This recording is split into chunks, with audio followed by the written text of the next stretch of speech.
બોળચોથનું વ્રતમાં ગાય માતાની પૂજા કરીને સ્ત્રીઓ ઘરે આવે છે, પછી વાર્તા કરે છે. તો બોળચોથની વાર્તા આ પ્રમાણે છે. સાસુ અને વહુ હતા. શ્રાવણની અંધારી ચોથ આવી. સાસુ નદીએ નાવા નીકળી. જતા જતા કહેતી ગઈ, વહુ આજે ઘઉંલો ખાંડીને રાંધી રાખજો.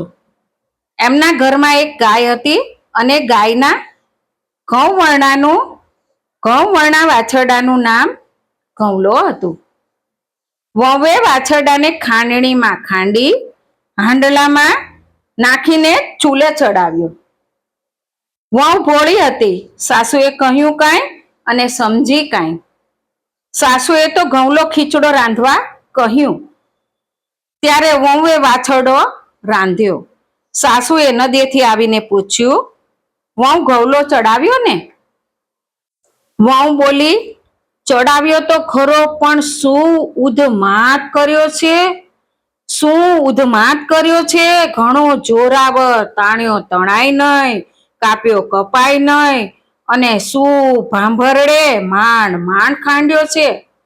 સાસુના પેટમાં ફાળ પડી. તે બોલી ઉઠી, વહુ તે આ શું કર્યું? કયા ઘઉંલાની વાત કરે છે? વહુ બોલી, આપણે ગાયનો ઘઉંલો, એમાં અકળાવ છો શું? તમે જ કહ્યું હતું ને. સાસુ તો સાંભળતા આભા બની ગઈ. તે બોલી, અરે રે વહુ, આ શું કર્યું? આ સાસુની આંખમાંથી દળ આંસુ વહેવા લાગ્યા.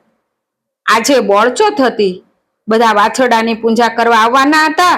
એમને મોઢું સી રીતે બતાવવું? સાસુએ ઘઉંલાને હાંડલામાં નાખ્યો. હાંડલું ટોપલામાં મૂકી વહુને માથે ચડાવ્યું અને ચાલી નીકળ્યા. તેઓ છાનામાના ગામની બહાર ગયા અને હાંડલું ઉકરડામાં દાટી દીધું.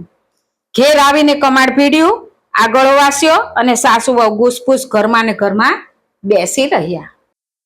ગાય સીમમાં ચરવા ગયેલી. ત્યાં એને જાણ થઈ અને ગાય તો ભાંભરતી એક ચોટે ગામ ભણી દોડી. ગાયને ખ્યાલ આવી ગયો. દોડતા ગાયે ઉકરડામાં શીંગડું માર્યું. શીંગડું મારતા જ હાંડલું ફૂટ્યું અને હડપ કરતો વાછરડો કૂદીને ઊભો થયો. ગાય વાછરડાને ચાટવા લાગી. વાછરડો ગાયને ધાવવા માંડ્યો. એક રંગી ગાય અને વાછરડો બીજે ક્યાંય નહોતા.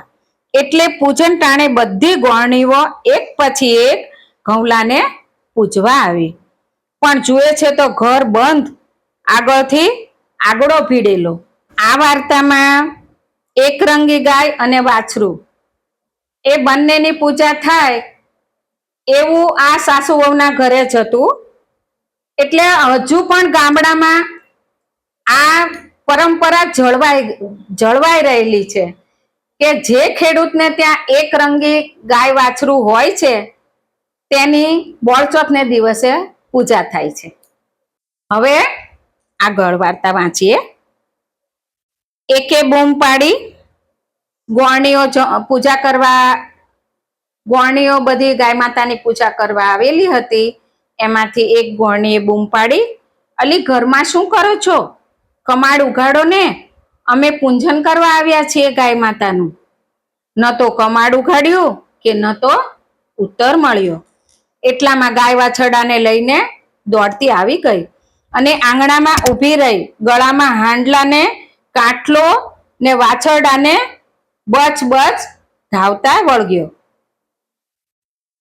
એટલે ગાય અને વાછરડાને બંનેને જોયા એટલે ગોળણીઓએ કહ્યું કે દરવાજો ખોલો, અમારે પૂજા કરવી છે. ગાય ને વાછરું બહાર ઊભા છે. બીજી ગોળણી બોલી, અલી વાછરડો ધાવી જાય છે, કમાડ ઉગાડો ને. ત્રીજી ગોળણી બોલી, આજે પૂજનના દાડે વાછરડાના ગળામાં હાર હોય કે કાટલો હોય?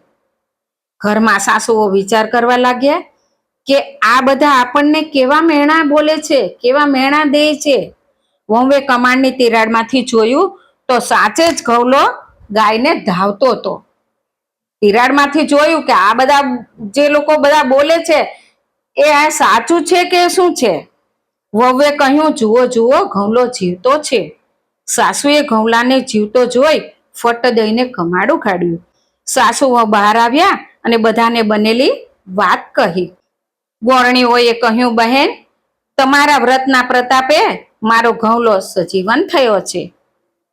ગોરણીઓએ ગાય અને વાછરડાની પૂજા કરી, હાર પહેરાવ્યો અને ગાયના કાનમાં કહ્યું, ગાય માતા, સત તમારું, વ્રત અમારું. તે દિવસથી એણે નેમ લીધું, વર્ષો વર્ષ બોળચોથનું વ્રત કરવું, તે દહાડે ખાંડવું નહીં અને દળવું પણ નહીં. બોળચોથનું વ્રત જેવું ગોરણીઓને ફળ્યું એવું અમને ફળજો. જય ગાય માતા. ચેનલને સબસ્ક્રાઈબ કરજો, લાઈક કરજો અને વિડીયો શેર કરજો.